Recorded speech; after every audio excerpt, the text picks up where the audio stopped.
What is up, you guys? It's Wyatt Newhouse back with another Wings of Fire review.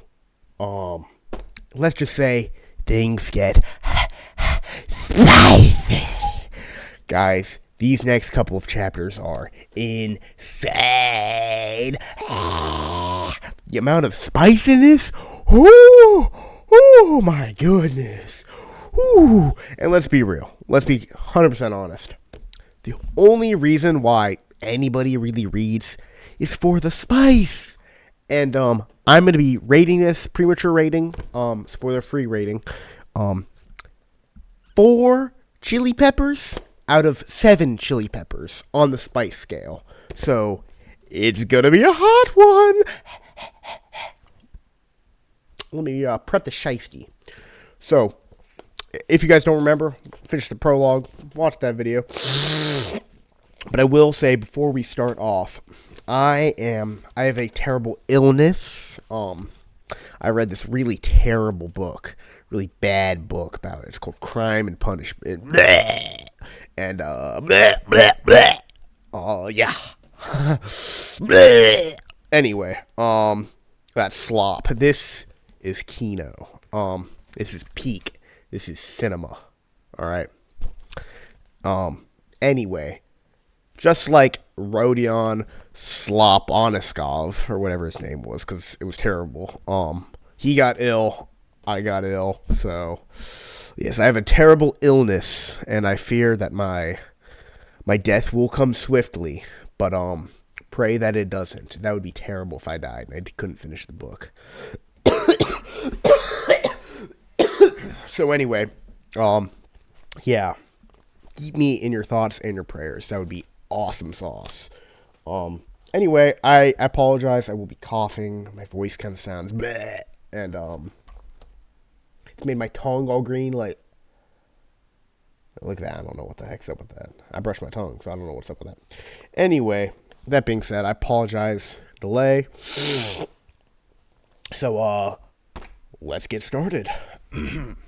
Chapter 1, 6 years later. Clay didn't think he was the right dragon for the big heroic destiny. Oh, he wanted to be. He wanted to be the great Mudwing savior of the dragon world, glorious and brave. He wanted to do all the wonderful things expected of him. He wanted to look at the world, figure out what was broken, and fix it. But he wasn't a natural hatched hero. He had no legendary qualities at all. He liked sleeping more than studying, and he kept losing chickens in the caves during the hunting practice because he was paying attention to his friends instead of watching for feathers. He was all right at fighting, but all right wasn't going to stop the war and save the dragon tribes. He needed to be extraordinary. He was the biggest dragonette, so he was supposed to be the scary, tough one.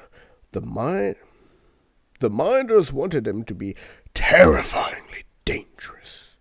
Clay felt about as dangerous as cauliflower. Fight! His attackers howled, flinging him across the cavern. Clay crashed into the rock wall and scrambled up again, trying to spread his mud-color wings for balance. Red talons raked at his face, and he ducked away.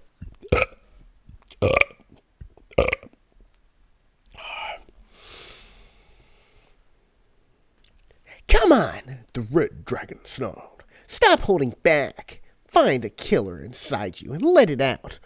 I'm trying, Clay said. Maybe if we could just stop and talk about it. She lunged at him again. Feint to the left. Roll right. Use your fire. Clay tried to duck under her wing and to attack her from below. But of course he rolled the wrong way. One of her talons smashed him to the ground, and he yelped with pain. Which left was that, useless? Kestrel bellowed in his ear. Are all Mudwings as stupid, or are you just deaf? Well, if you keep that up, I will be soon, Clay thought. The Skywing lifted her claws, and he wriggled free. I don't know about other Mudwings, he protested, licking his sore talons. Obviously, but perhaps we could try fighting without all the shouting and see. He stopped, hearing the familiar hiss that came before one of Kestrel's fire attacks. He threw his wings over his head, tucked his long neck in, and rolled into the maze of stalagmites that studded one corner of the cave. Flames blasted the rocks around him, singeing the tip of his tail.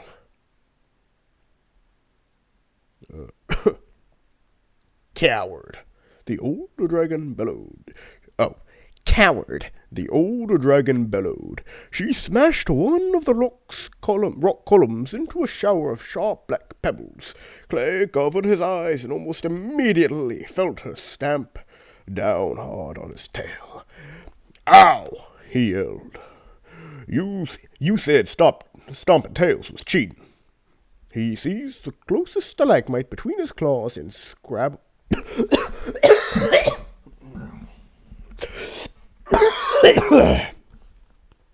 He seized the closest stalagmite between his claws and scrabbled up on top of it. From his perch near the roof, he glared down at his guardian. I'm not your teacher, Kestrel snarled. Nothing I do is cheating. Get down here and fight like a Skywing. But I'm not a Skywing, Clay thought rebelliously. I'm a Mudwing. I don't like setting things on fire or flapping around in circles and biting at dragons' necks. His teeth still ached from Kestrel's 2 hard scales. Can't I just fight one of the others? He asked. I'm much better at that. The other dragonettes were his own size, nearly, and they didn't cheat, well, most of the time. He actually liked fighting them. Oh, yes? Which Podun would you prefer? The stunted Sandwing or the lazy Rainwing? Kestrel said. Because I'm sure you'll get to choose out on the battlefield. Her tail growled like embers as she lashed it back and forth. Glory's not lazy, Clay said loyally. She's just not built for fighting, that's all. Webb says there's not much to fight about in the rainforest because the Rainwings have all the food they want. He says that's why they stayed out of the war so far, because none of the rival queens want the Rainwings in their armies anyway. He says, stop yammering and get down here, Kestrel roared. She reared up on her back legs and flared her wings so she suddenly looked 3 times bigger.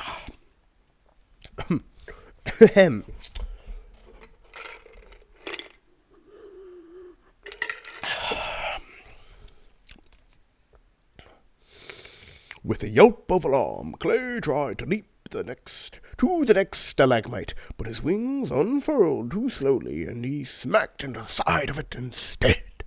Sparks flew at his claws. Claws scraped down the jagged rock. He let out another yowl of pain as Kestrel sneaked her head between the columns, seized his tail in her teeth, and yanked him out into the open.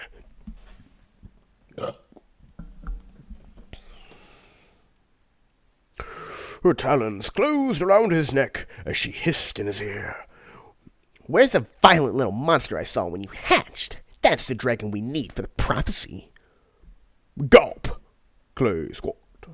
Clawing at her grip, he could feel the strange burn scars on her palms scraping against his scales.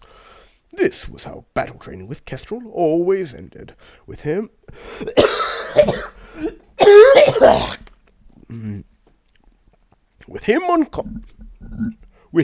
unconscious. With him unconscious and then sore limping for days afterwards. Fight back, he thought. Get mad, do some. But although he was the biggest of the dragonettes, They were still a year from being full grown, and Kestrel towered over him. He tried to summon some helpful violent rage, but all he could think of was, "It'll be over soon, and then I get to have dinner." So, not the most heroic train of thought. Suddenly, Kestrel let out a roar, and dropped him. Fire blasted over Clay's head as he hit the floor with a thud. The red dragon whirled around behind her, panting defiantly. The red dragon whirled around. Behind her, panting defiantly, was the Sea Wings dragonette, Tsunami.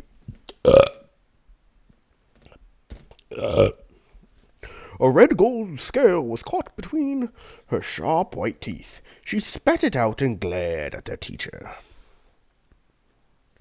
"Stop picking on Clay," Tsunami growled, "or I'll bite you again." Her deep blue scales shimmered like cobalt glass in the torchlight. The gills in her long neck were pulsing like they always did when she was angry. Kestrel sat back and flickered her tail around to examine the bite mark. She bared her teeth at Tsunami. "Aren't you sweet, protecting a dragon who tried to kill you while you were still an egg?" Oh my goodness. "But luckily, you big dragons were there to save our lives," Tsunami said. "And we sure appreciate it because now we get to hear about it all the time." She marched around to stand between Clay and Kestrel. Clay winced. He hated hearing the story. He didn't understand it. He'd never want to hurt the other dragonettes, so why had he attacked their eggs during hatching?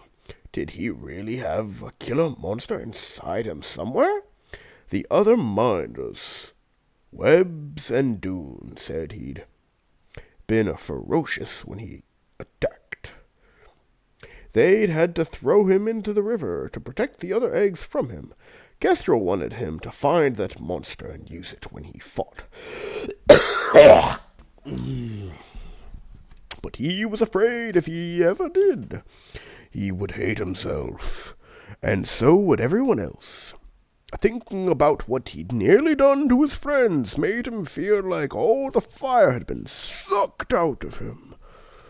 He didn't particularly want to be a violent, angry monster, even if Kestrel thought that would be an improvement. But maybe that was the only way to make the prophecy come true. Maybe that monster was his destiny. "All right," Kestrel said dismissively. "we're finished here anyway. I'll mark another failure in your scroll, Mudwing." She snorted a small flame in the air and swept out of the cave. Clay flopped down on the floor as soon as he heard her railed hair, as soon as her red tail had vanished from sight. It felt like every one of his scales was stinging from the burns. She's going to be so mean to you during your train tomorrow." He's going to be so mean to you during your train tomorrow, he said to Tsunami. "Oh, no," The sea-winged dragonette gasped. "I've never seen Kestrel that mean before. That'll be so unexpected out of character." Ow, Clay groaned. Don't make me laugh. I think my ribs are broken. "Your ribs are not broken," Tsunami said, poking him in the side with her nose. "Dragon bones are as hard as diamonds. You're fine. Get up and jump in the river." No, Clay buried his head under his wing. To gold. "Jump in the river." Jump in the river was Tsunami's solution for everything. Bolt, aching bones, dry scales, brain overstuffed with the history of war. "Jump in the river," she'd shout whenever any other dragonettes complained. She certainly did not care that she was the only one who could breathe underwater, or that most other dragon tribes hated getting wet. Clay didn't mind being wet. He could stand being cold, and the underground river, the river that flowed through their cave home, was always freezing. Get in, Tsunami ordered. She seized his tail between her front talons and started dragging him toward the river. You'll feel better. I will not, Clay shouted, clawing at the smooth stone floor. I feel colder. Stop it. Go away. Arg! His protest went up in a cloud of bubbles as Tsunami dumped him in the icy water.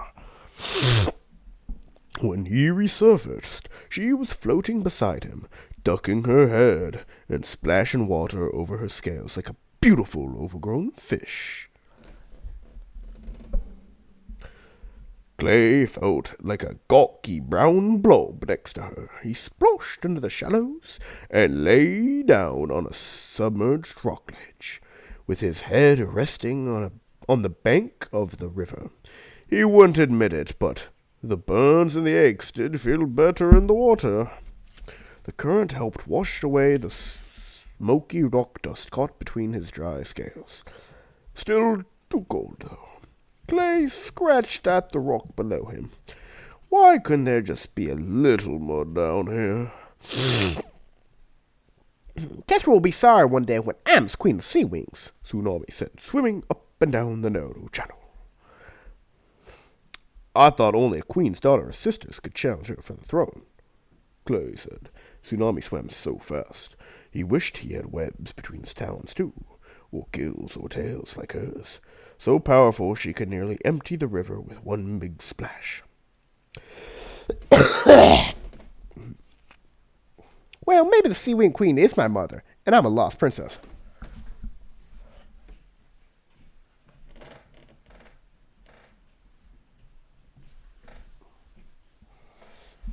She said, like in the story.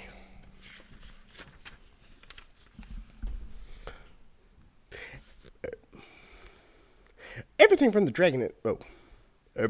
Dragonets knew about the outside. Oh my goodness. Everything the Dragonets knew about the outside world came from scrolls picked up by the Talons of Peace. The favorite was The Missing Princess, a legend about a runaway sea-wing dragonet whose royal family tore up the whole ocean looking for her.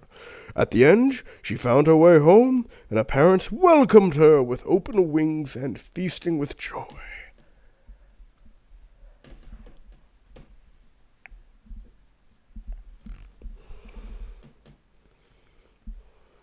Clay always skipped the adventures in the middle of his story. He just liked that part. The happy mother and father. And the feasting. Oh, the feasting sounded pretty great, too. I wonder what my parents are like, he said. I wonder if any of our parents are still alive, Tsunami said. Clay didn't like to think about that. He knew dragons were dying in the war every day. Kestrel and Webbs brought back news of bloody battles, scorched land, and burning piles of dragon bodies. But he had to believe his parents were still safe. Do you think they ever miss us? Definitely.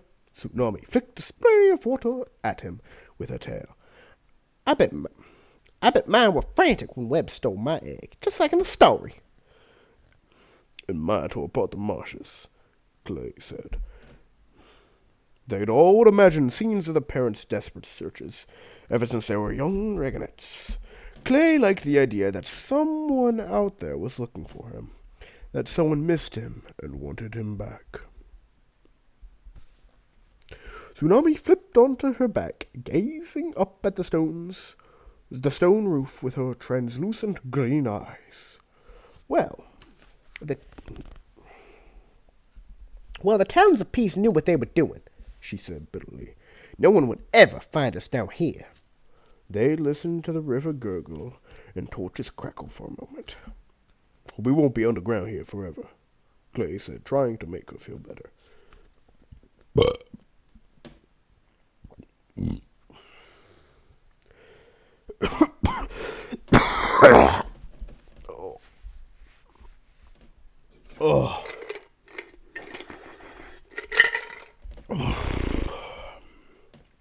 We won't be out on the ground here forever, Clay said, trying to make her feel better.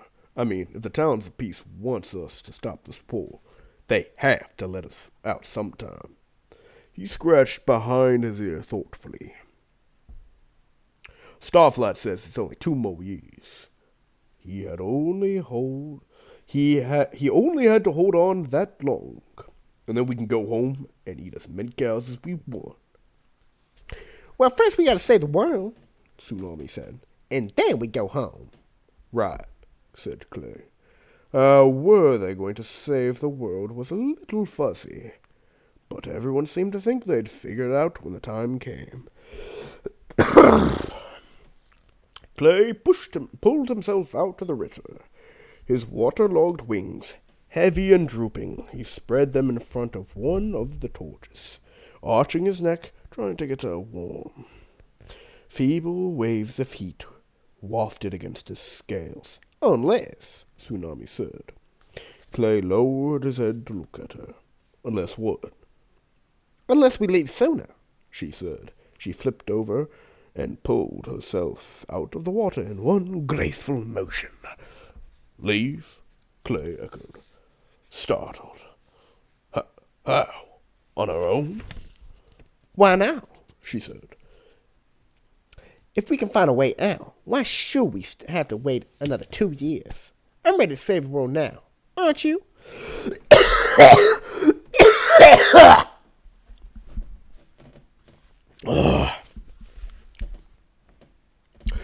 Clay wasn't sure he'd ever be ready to save the world.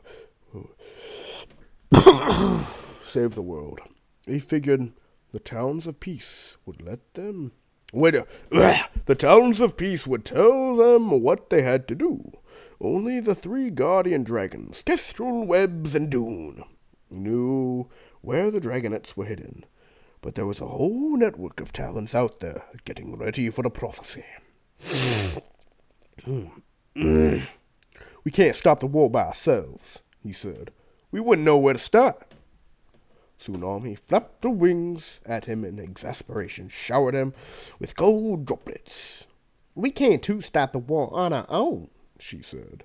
That's the whole point of prophecy. Maybe in 2 years, Clay said. Maybe by then I'll have found my dangerous side. Maybe then I'll be the ferocious fighter Kestrel wants me to be. Maybe sooner, she said stubbornly. Just think about it, all right? He shifted his feet. All right, I'll think about it. At least that way he could stop arguing with her. Tsunami cocked her head. I hear dinner. The faint sound of dismayed mooing echoed up the tunnel behind them. She poked Clay cheerfully. Race to the hall, she said. She whirled and pounded away without waiting for a response. The torches in a battle room seemed dimmer, and cold water was seeping under Clay's scales.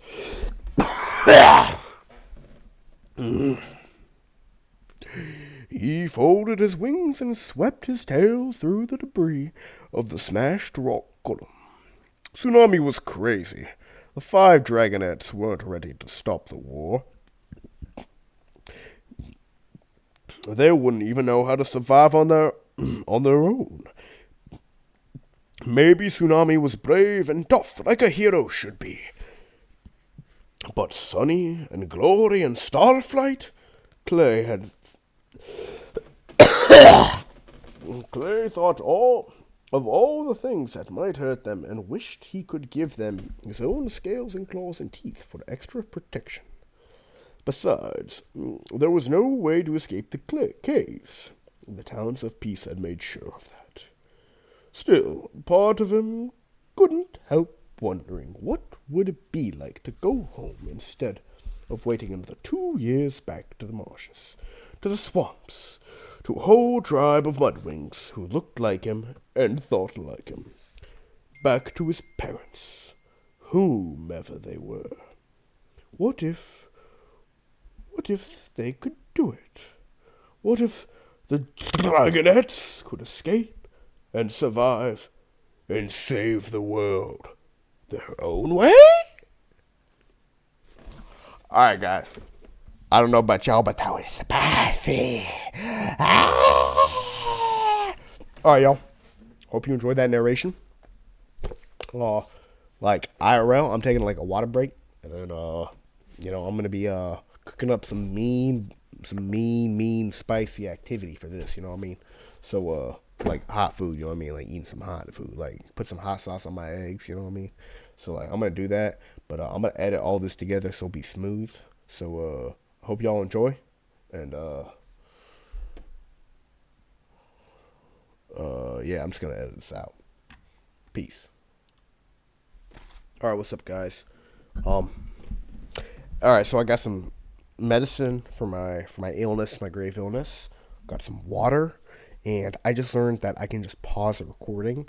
So I promise, double dog promise, that triple dog promise even, that this will be the last time I'm doing these intervals between chapters. So you get a smooth motion, unless you guys want me to do chapter reviews. And I will do my investigative. Oh my goodness.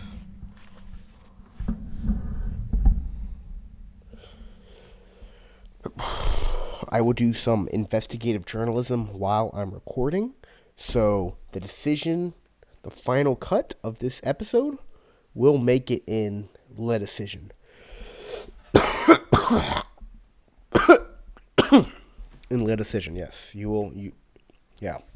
So, that being said, last time you're gonna have me these interviews, these intervals, unless you guys want me to do reviews, especially spice reviews, because these are spicy. Whew. But if you see me go from like one side to another side, what? Yeah, no, I'm just a wizard and I can teleport. So I can pause time, I can teleport. So if you guys do not know how to do that, that's just, sucks to suck. So, but I just discovered I can pause this. So, all right, that being said, let's get on with it. Chapter 2. Clay swept the bones of dinner into the river with his tail. The striped white scales bounced away in the current. Fires flickered around the edges of the great central cave. Echoing space yawned overhead, dripping with stalactites like huge teeth. The cave dome was big enough for 6 full-grown dragons to fit across with their wings extended. This underground river flowed along one wall, muttering and gurgling as if it were plotting its own escape. Clay glanced at the 2 small sleeping caves that opened onto the hall, currently empty, and wondered where the other dragonettes had gone while he was cleaning up. "Aha!" yelled a voice behind him. Clay threw up his wings overhead. "What'd I do?" He yelped. Oh. He yelped. I'm sorry, it's an accident. Or if it's the extra cow." Oh, wait. Hold on. "What'd I do?" he yelped. "I'm sorry, it was an accident. Or if it's the extra the cow. Dune said I could have it because Webbs would be out late. But I'm sorry, and I can skip dinner tomorrow." A small snout poked his back between his wings. Calm down, silly," Sonny said. "I wasn't a-hawing at you." Oh. Clay smoothed his crest and twisted around to look at her. The smallest and last hatched of the dragonettes. A pale lizard tail was disappearing into her mouth. She grinned at him.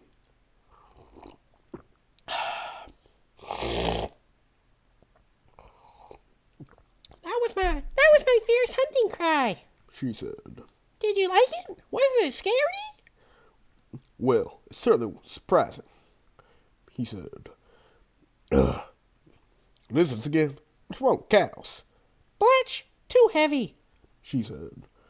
"You look all serious." "Just thinking." He was glad Kestrel and Dune couldn't read minds like the Nightwing dragons. He hadn't been able to stop thinking about the idea of escape all through dinner. Clay lifted one of his wings, and Sunny nestled in close to him. He could feel the warmth from her golden scales radiating along his side. Sunny was too small and the wrong color.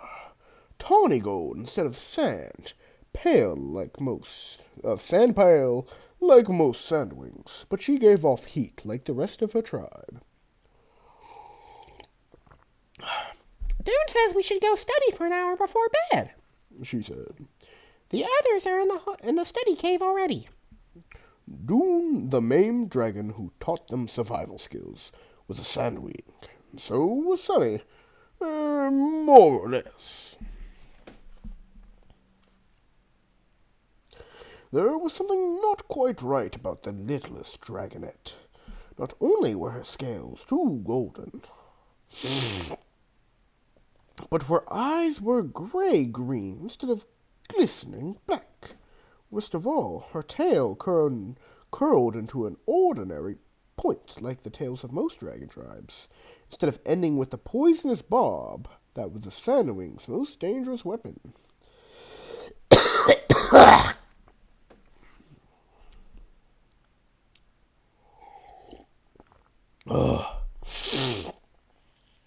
As Kestrel often said, Sunny was completely harmless. Sunny giggled. No, she didn't. And what good was a harmless dragon? But her egg fit the instructions in the prophecy, so she was their wings of sand, whether the Talons of Peace liked it or not.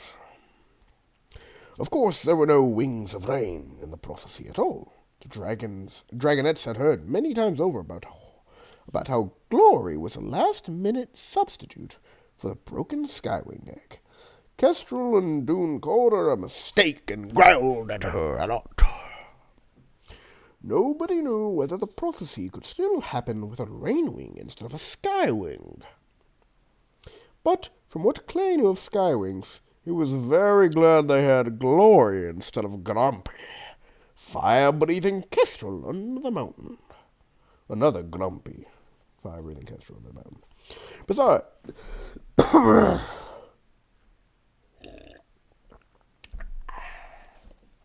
Besides, if anyone was likely to mess up the prophecy, it was him. Not Glory, not Sunny. Come on, Sunny said, flickering him with her tail. He followed her across the central cave. Twisting stone tunnels led off in 4 directions. One to the battle arena, one to Guardian's Cave, one to study room, and one to the outside world. The last was blocked with a boulder too big for any of the dragonettes to move. Clay stopped and pushed against the rock with his shoulder as they went by. He often tried to open it when the big dragons weren't around. Someday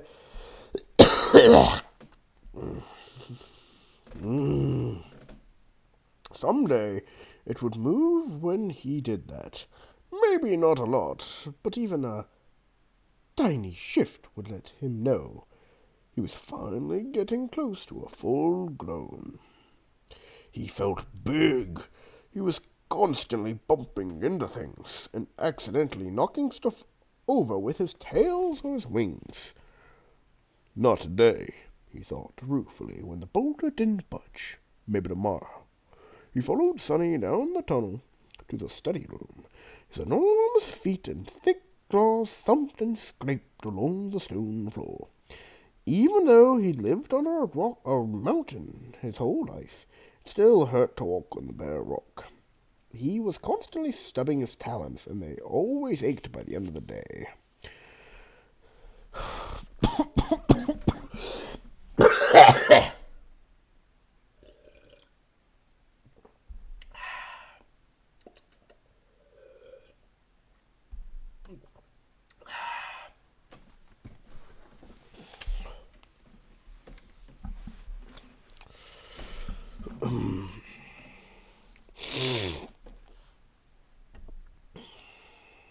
Tsunami was strutting around the study cave, barking orders. Sonny and Clay sat down by the entrance, folding their wings back. A breath of air drifted down from the hole in the roof, far overhead. The only window to the outside in any of the caves. At night, without the distant hint of sunlight, the room felt colder and more hollow. Clay stretched up and sniffed at the darkness that had fallen on the other side of the hole. He thought it smelled like stars. A map of Pyria hung on the wall between the torches. Tsunami and Starflight loved staring at the map, trying to figure out where their hidden cave was.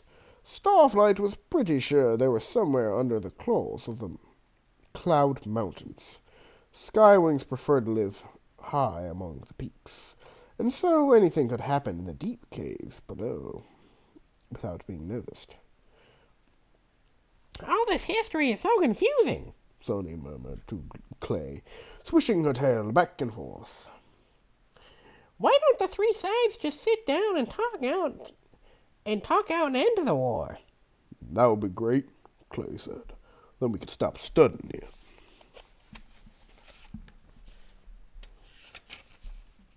Sonny giggled.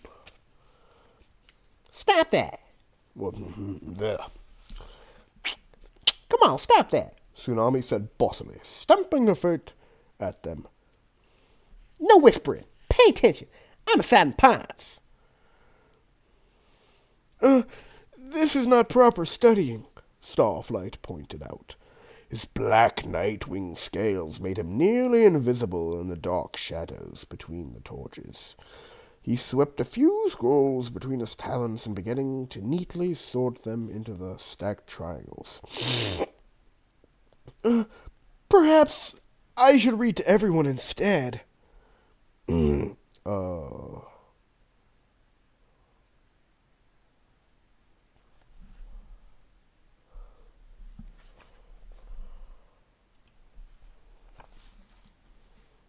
Dear moons, anything but that. Glory said from the ledge above him. Maybe later when we're trying to fall asleep.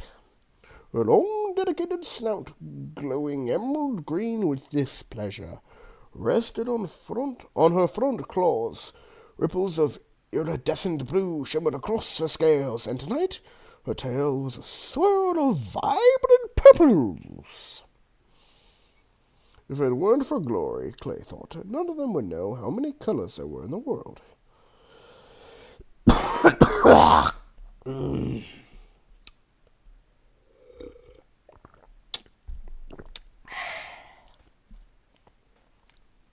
Spicy. He wondered what it must be like in the rainforest, where there was a whole tribe of dragons. That's beautiful. Shush! Tsunami scolded. Now, obviously, I'd be the best queen. But let's make Sunny the queen, since she is a real Sandwich. She bustled over and pushed Sonny into the center of the cave. Well, sort of. Glory muttered under her breath. Ist! Starflight flickered her tail with his tail. None of the dragonettes ever talked about why Sonny didn't look like a regular sandwing. Clay's guess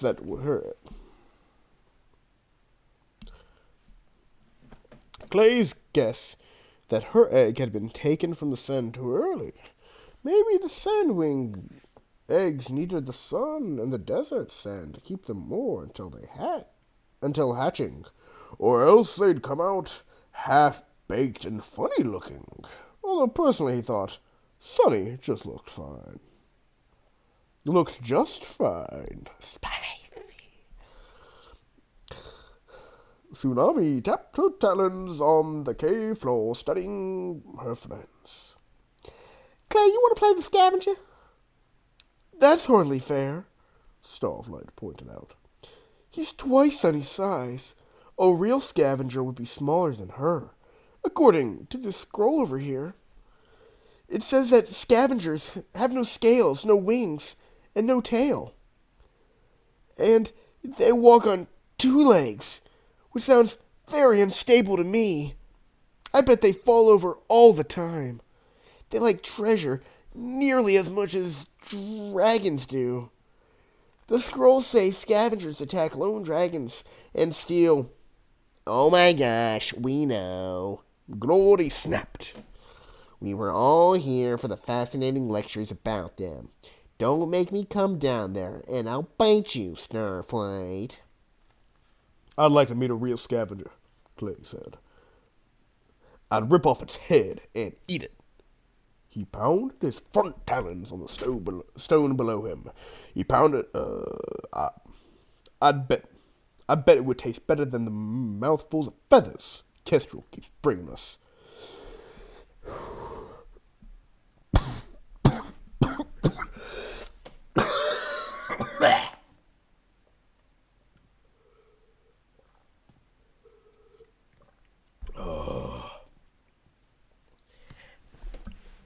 Poor hungry Clay. Sonny teased. When we're free, we'll go find a scavenger nest and eat all of them. Tsunami promised, nudging Clay with her one wing. Sonny blinked at her. When we're free? Oops. Tsunami and Clay exchanged glances. Sonny was sweet and trusting and absolutely terrible at keeping secrets. Evan. Jeez, that cough, man. I mean, after we fulfill the prophecy, of course. Tsunami said. Clay? Clay, be the scavenger. Here, this can be your claw. She swung her long tail in an arc and smashed the stalagmite loose.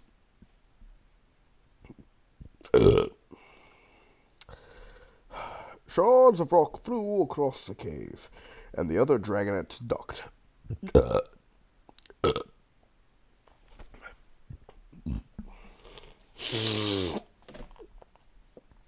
Clay hefted the sharp rock spear in his claws, grinned wickedly at Sunny. Don't actually hurt me, She said nervously. Of course he won't. Tsunami said. We're just acting like it, acting it out, and the rest of us will be the princesses. I'll be Burn, Glory can be Blister, and Starflight will be Blaze. I had to be a princess last time, too, Starflight observed. I'm not sure I like this game. He stretched his wings, and the scattered silver scales under underneath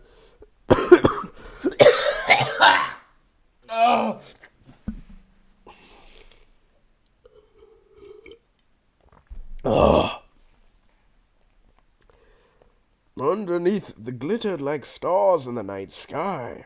It's not a game, it's history. Tsunami said. If we had any other friends, we could play differently. But there are 3 Sand Dragon Princesses, so you have to be one. So stop complaining. Starflight shrugged and settled back into the shadows as he always did when he couldn't win a fight. All right, go ahead. Tsunami said, hopping onto the ledge next to Glory. Sunny said. She eyed Clay warily.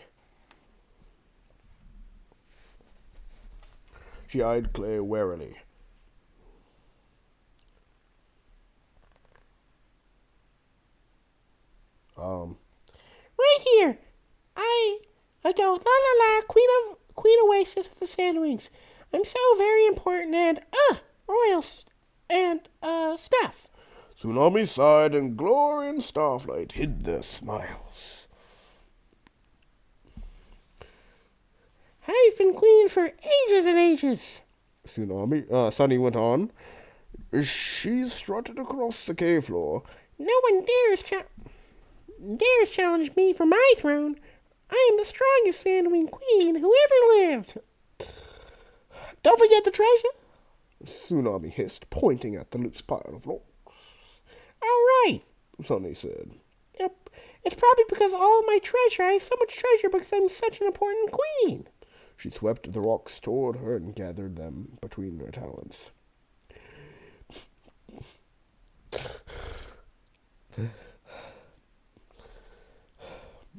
Did someone say treasure? Clay bellowed, leaping out from behind a large rock formation. Sunny yelped with fright. No! No! Tsunami called. You're not scared. You're queen of the Oasis, the big bad queen of the sand dragons. Right, Sunny said. Rarg! What is this tiny scavenger doing in the kingdom of sand? I'm not afraid of tiny scavengers. I shall go out there and eat him in one bite. Glory started giggling so hard that she had to lie down and cover her face with her wings. Even Tsunami was making faces like she was trying not to laugh.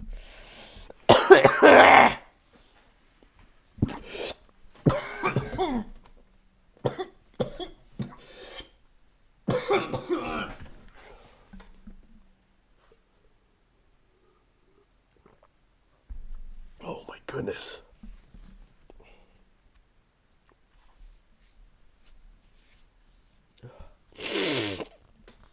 Oh.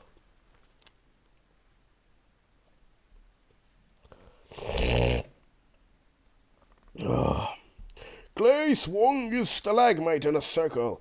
Squeak, squeak, squeak, he shouted. And other annoying scavenger noises. I'm here to steal the treasure away from a magnificent queen dragon. Not from me, you won't, Sunny said, bristling.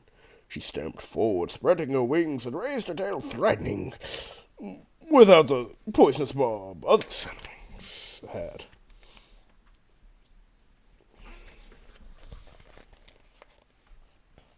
Sunny's tail was not very menacing, but nobody pointed that out. Yah! Clay shouted, lunging forward with his rock claw. Sunny darted out of the way, and they circled each other, feigning and jabbing. This was Clay's favorite part, when Sunny forgot about trying to act queenly and focused on the battle. She was fun to fight. Her small size made it easy for her to dodge and slip under his defenses. But in the end, Queen Oasis had to lose. That was how the story went. Clay drove Sunny back against the wall of the cave and thrust his fake claw between her neck and her wing, pretending it went through her heart. Arg! Sunny howled. Impossible! A queen defeated by a lowly scavenger! The kingdom will fall apart! Oh, my treasure, my lovely treasure! She collapsed to the ground and let her wings flop lifelessly on either side of her. Ha ha ha, Clay said, and squeak squeak, the treasure is mine. He scooped up all the rocks and paraded away, lashing his tail proudly. Our turn, Tsunami said, jumping off the ledge. She hurried over to Sunny, clasped her talons together, and let out a cry of anguish. Oh no, our mother is dead and the treasure's gone. But the worst of all, none of us killed her, so who should be queen now? I was about to challenge her, Glory cried. She flapped her wings dramatically. I would have fought her to the death for the throne. I shall be queen. No, I should be queen, Tsunami insisted. I am the eldest and the biggest, and would have challenged her first. They both turned to look at Starflight hidden in the shadows. The black dragon looked as if he was trying to become more invisible. Come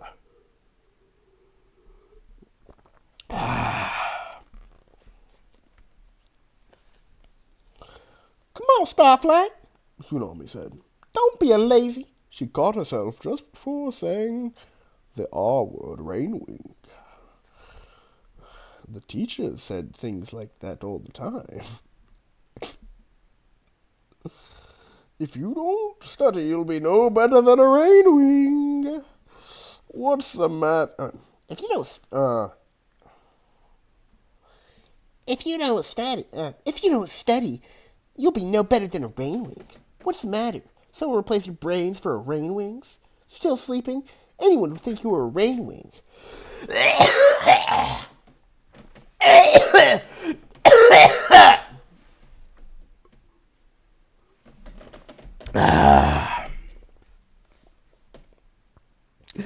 The last one was mostly for Clay. But the dragonette's all new Glory hated it, no matter how much she pretended she didn't care. It was also really unfair. Taking TS off this. Rearranging my setup. Alright.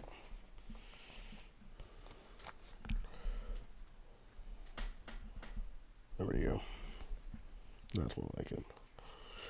Oh my goodness. Where was I? Glory was the only rainwing any of them had ever met. She studied and trained harder than anyone else. Dragon. Tsunami finished awkwardly with a quick glance at Glory. Starflight, get out here. The Nightwing shuffled it forward and looked down at Sunny, who had her eyes scrunched shut. Oh dear, he said. Well, now I should be queen. As the youngest princess, I could have the longest reign. That would be good for the Sandwings. Also, he paused and gave a long, suffering sigh. Oh, also, I am by far the prettiest. Sunny giggled and Tsunami poked at her to keep still.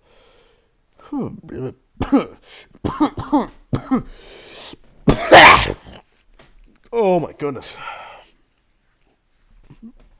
Level 100 YM. There we go.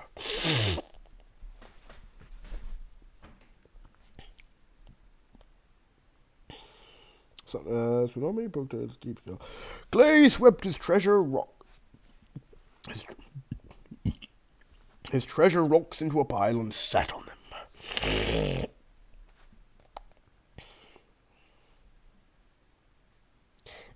I should kill you both right now. Glory snarled. You what, Army? Tsunami taunted her.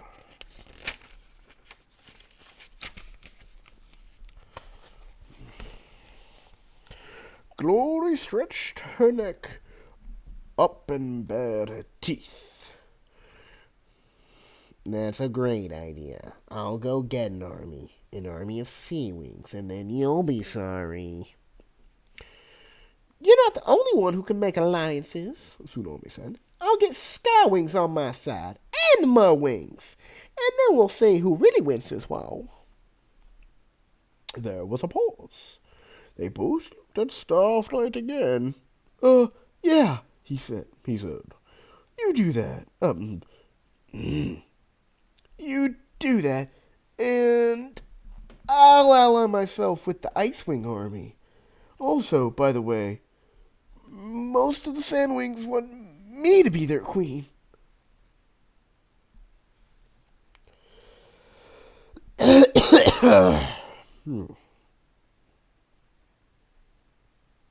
They do? Sunny said, opening her eyes. Who says? Stop talking. Tsunami said, poking her with one talon. You're dead. There are lots of recent scrolls about it, Starflight explained pompously. Blaze is very popular with her own tribe. So why can't she be queen? Sunny asked. If that's who they want. Because Burn is bigger and scarier and can crush her like a bug if they actually fought. Claw to claw. Oh, wait, Because Burn is bigger and scarier and can crush her like a bug if they actually fought claw to claw. Glory chimed. And Blister, that's me, is smarter than both of them put together. She knew she couldn't kill Burn in a regular duel. It was her idea to involve all the other tribes and turn their Sandwing throne battle into a world war. She probably waiting for the other two to kill each other. Which one do we want to be queen? Sunny asked. We get to pick, right? When we fulfill the prophecy? None of them, Starlight said gloomily. Blaze is about as smart as a concussed sheep. Blister is most likely plotting to become queen of all the tribes somehow. And if Burn wins, she'll probably just keep the war going for fun.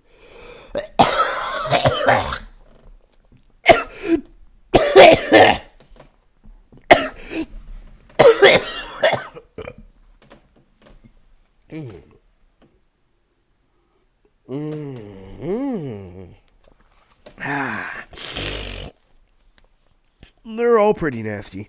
I guess we'll see what the Talons of Peace decide.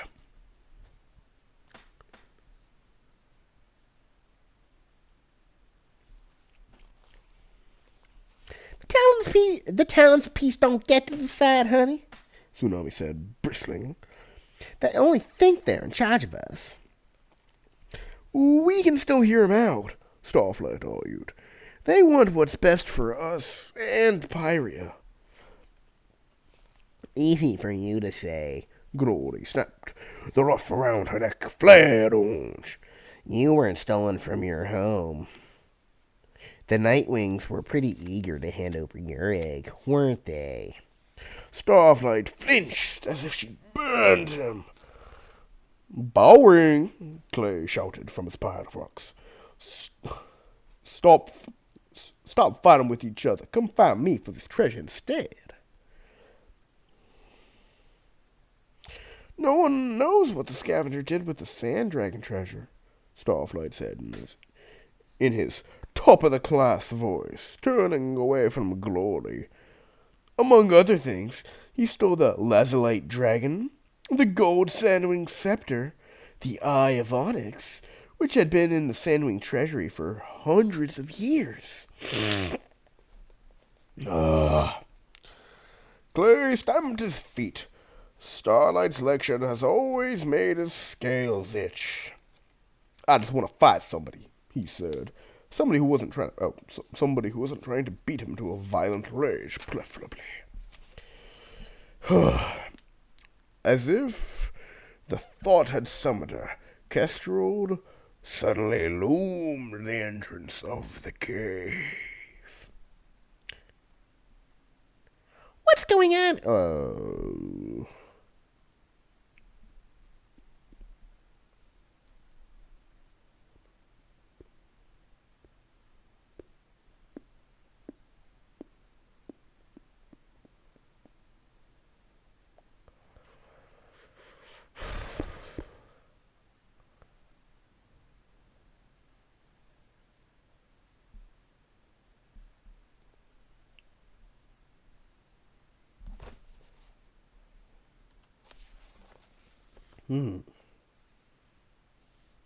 What is going on in here? Kestrel's booming voice made all 5 Dragnettes jump to attention. Sunny slipped as she tried to scramble to her feet, and Starlight jumped forward to catch her. The enormous red Skywing slithered into the cave, glaring down at them. This doesn't seem like studying.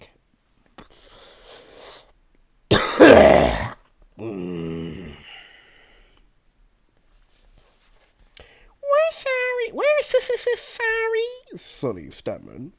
No, we not. Tsunami shot the Sandwing a glare. We were studying. We were acting out the death of the queen that started this whole woe. You mean play acting? Kestrel growled. You are too old for games. When were we ever young enough for games? Glory muttered. It wasn't a game, Tsunami said. it was a different way of learning the history. What's wrong with that? And now you're talking back. Kestrel said. She looked smug, as she always did when Tsunami got in trouble.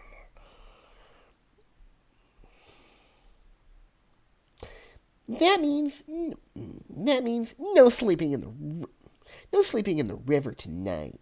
Tsunami scowled. Kestrel tapped the pile of skulls by the entrance with one claw.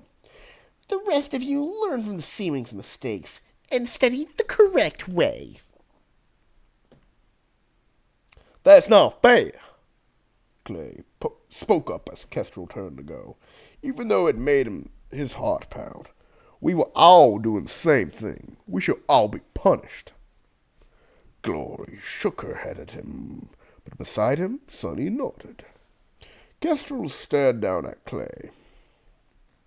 I know who the ringleader was. Cut off the head and the problem goes away. You're gonna cut off Tsunami's head? Oh, there's a typo. Wow, that's insane. Sunny squeaked. Glory sighed. It's a metaphor, Featherbrain. Now go to bed. Kestrel said. She turned and swept out of the cave, knocking over Starflight's ink stack of skulls as she went. Clay nudged Tsunami's dark blue shoulder with his snout. Sorry, we tried. I know. Thanks. Tsunami said, brushing her wing against his.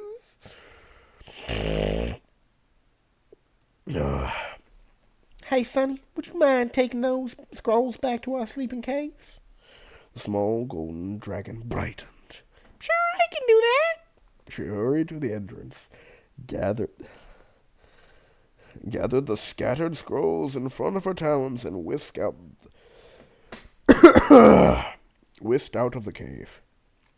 I can't stand this much longer, Tsunami said, as soon as Sunny was gone. We have to get out of here, and soon. Clay glanced at Glory and Starflight, who didn't look surprised. You talked to them about it? Of course, Tsunami said. I needed their help figuring out an escape plan. Clay couldn't help but notice that she hadn't asked him for any escape plan ideas. Eventually, the dragons who liked him thought he was pretty useless. Oh, my goodness. I'm not sure we're ready, Starflight said, wrinkling his forehead. There's so much we haven't learned yet. And that's what the teachers want us to think. Tsunami's blue scale shifted as she shook herself from head to tail.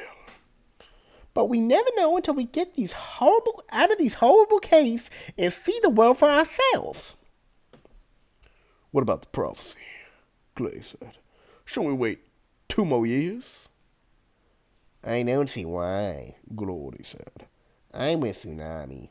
Destiny is destiny, right? So whatever we do must be the right thing.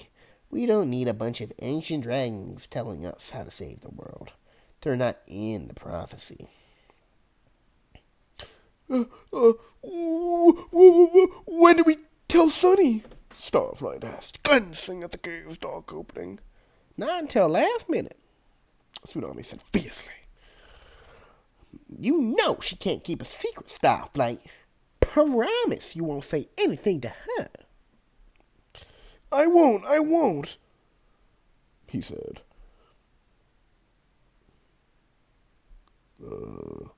She's not gonna like it, though. She thinks everything is great here. Of course she does, Tsunami said. She don't care that we get treated like cracked eggs, even though we're supposed to be the keys of peace or whatever. She cares, Starflight said defensively. She just doesn't whine about it. Youch. Tsunami whirled a glare at Starflight, her gills pulsing. Say that to my face! am saying it to your face, he said. Or, oh, spies. Or was I saying it, or was I saying it to your rear end? It's easy to get the two confused. He ducked behind Clay before Tsunami could even bare her teeth at him. Hey, quit snarling at each other. Like mini kestrels, Clay said, standing up to keep his bulk between Tsunami and Starflight. Nobody's happy here. Sunny deals with it differently, that's all. But remember what we decided. We five stick together, or else everything gets worse, right? Starflight, oh. Hey, stop. Quit, Nobody's happy here. Sunny deals with it differently, that's all. But remember what we decided. We five stick together or else everything gets worse, right? Starflight hunched his wings forward, muttering. Oh, never mind, that was Clay. Okay, I'm not doing that again. Clay's right. Good old, he said. The last thing we want to do is be like Kestrel or Wabs or Dune. Tsunami hissed for a moment and shook herself. All right, I know, I'm trying. But this place is slowly killing me, she said. Clay shivered at the fierce look on her face. He would not want the dragon standing in her way. To be the dragon standing in her way. As soon as we got a plan, we go, Tsunami said, looking at them each eye to eye. Let's see them force our destiny on us when they can't find us anymore.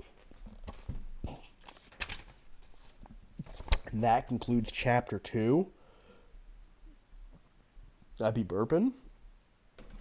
Alright, per sources. I'm gonna do in-depth analyses at the end of each chapter. So, because this is an hour long, I think I'm gonna do these daily. Or try my best. But like I'll catch up on like Saturdays and such. On my off days when I do get my new job. So chapter 1. Oh boy, we got a lot. We're introduced to the main squad, but not really, because we're really just introduced to Tsunami and Clay. Clay, he's like a big oaf, the gentle giant, a friendly guy. He's not a fighter. He's a lover.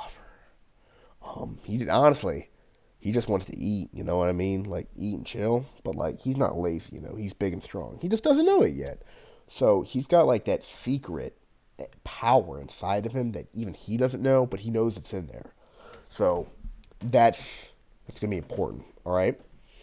And then we have Tsunami. That's chapter 1 introduced. Tsunami is interesting. She's like she's a slayer. Like, you know, she don't play around, you know. And we see some foreshadowing. Not to spoil, you know, especially for people who are new into the Wings of Fire series, the Kino, the pure cinema, the literary genius of Tui T. Sutherland. You know, so I'm not going to spoil anything, and there's a lot of folk who I know who are new to this. But like this is like Scarlet Letter level foreshadowing, Great Gatsby level symbolism foreshadowing, you know, like if you read the Scarlet Letter, you didn't pick up on this. Like nobody did. Like in fact, they didn't even discover it like thousands of years later. But like, you know, the guy named Chillingsworth, who's cold, he's evil. It's like that like insane depth and level of foreshadowing is like in this. So like when you hear a character say something, especially in these early chapters, you might want to put a note in your mind. You'd be like, interesting.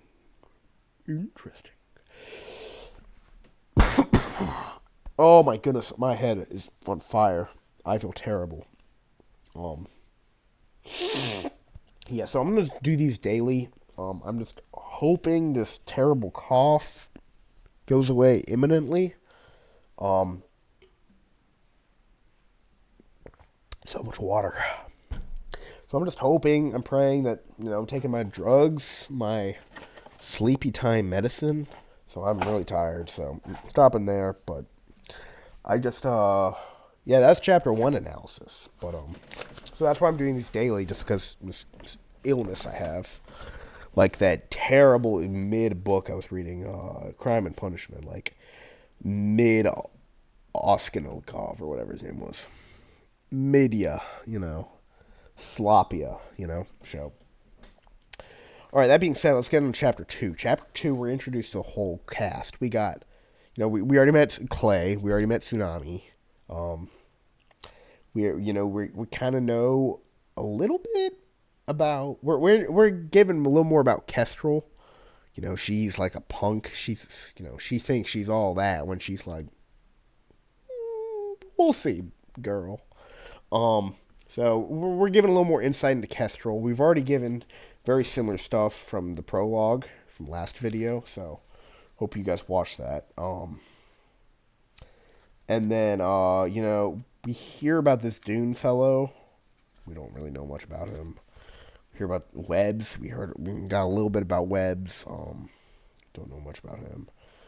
Anyway, they're not terribly important for now, so don't got to worry about those folk. More importantly, we're introduced to Starflight, Glory, Sunny, and then, we're introduced to these 3 characters. So,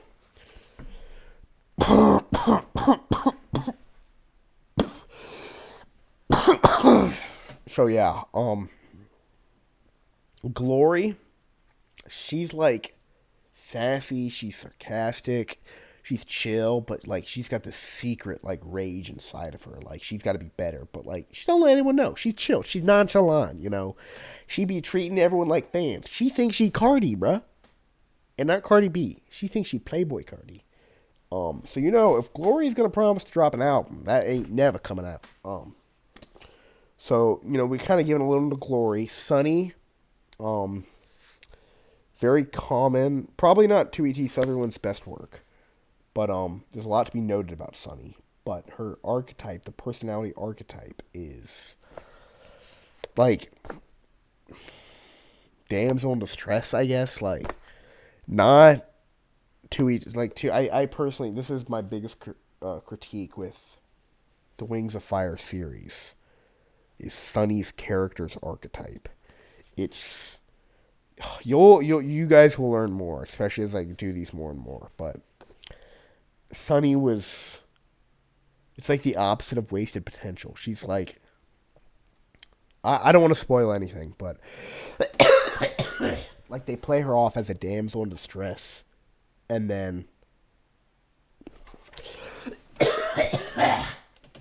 I'm just gonna call it there. I'm not gonna spoil anything about Sunny, because like this is my biggest. If you've been following my work throughout the years, you know what my gripes against Sunny. I like the character, but I don't like how she was written, and I think it's sloppy. And I will go on the record saying that. So Tui, if you're watching this, I am calling you out for this. But I do enjoy the books. I can be an honest critic and criticize something, but at the same time appreciate the art. It's just my one drawback with probably the whole series in general, Sunny.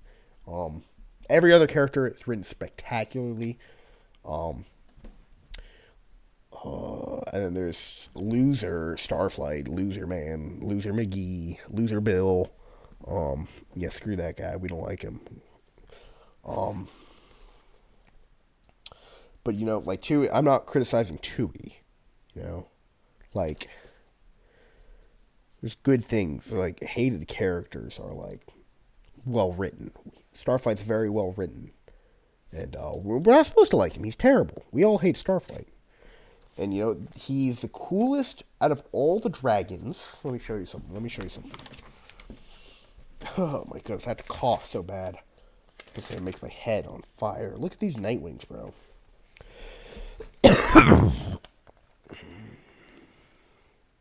Dude, Nightwings? These guys are sick. Description: purplish black scales with scattered silver scales on the underside of their wings, like a night sky full of stars. Forked black tongues. Like, they easily have the coolest description. Abilities: can breathe fire, disappear into dark shadows. Get this, they can read minds and foretell the future. Queen? A closely guarded secret, so we don't know. Alliances? They're too mysterious and too powerful to be part of a war. That's like Dewey's words, so. Like, oh man. Like, this is like opium. Like, Nightwings are vamp. They are opium. They are vamp. They are Ken Carson, Lone, Cardi. Like, this is like, Fue! Homicide! Fue! Fue! Psia! Like, that's like Nightwings, bro. Nightwing core. Like, I'm almost in tears talking about like how vamp, how opium this is. So, but like Starflight's very well written. So, that being said, we get what happens, you know. Training, you know, we learn from chapter 1 that they don't like the caves. They resent the Talons of Peace, the prophecy. My goodness, bro. They resent Talons of Peace, the prophecy, Kestrel, Dune, Web. They don't want that. Honestly, and we get from Clay, like, and like, you know, from Glory too, that like they're not even sure about this, but like they're like they know, but like, you know, they're not ready to accept their destiny. You know, so we learn a lot into the inside. They resent the Talons of Peace, and they don't want this. Tsunami does, you know, Tsunami does. Glory obviously resents it. Clay resents it. Sunny, you know, we don't know too much about, but like she believes, you know, she's a believer. She's on the other side of the spectrum. And Starlight too, but Starlight, you know, he's a plan truster. We have Sunny and Starlight, plan trusters, and then we have Tsunami and Glory. And Clay, no, Tsunami is not a plan truster. And Glory and Clay are kind of in the middle. Kind of in the middle ground. Where they're skeptical, but they believe, but they don't really believe. And like Glory, Clay doesn't know what to believe, but Glory, like, she's kind of skeptical. She doesn't like it, but she wants to leave, but. But like, she wants to prove them wrong, you know, especially with Kestrel's, like, you know, this resentment toward authority. And that's what Glory is. You know, she's really like Judge Holden. Like, honestly, this is my. I forgot who read that book. Let me pull it up.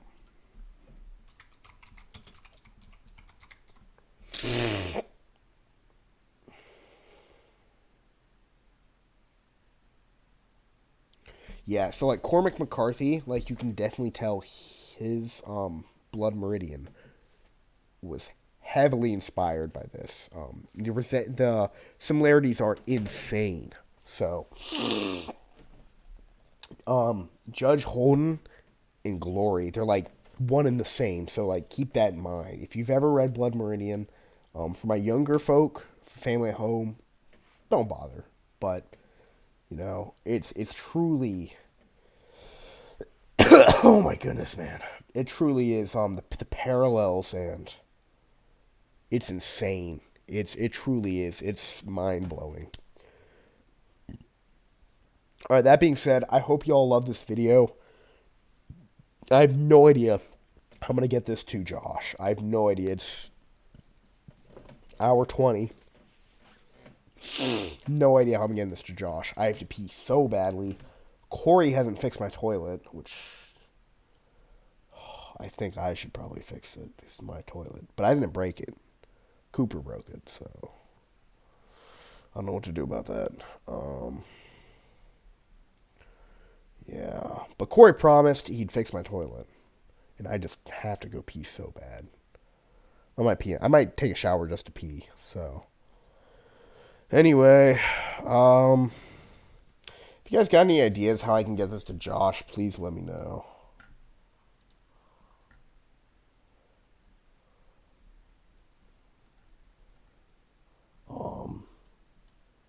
So, alright guys, I hope you enjoyed. Smash that like button, smash that subscribe button, smash all the buttons, share it to everyone, subscribe, like, share, subscribe, like, share, like, subscribe. All the above. Never none of the above. Comment. Make sure you comment, guys. I want to know your opinions. I want to know your thoughts. I want, I have to pee so badly. So, hope you guys enjoy. The Dragonettes are coming.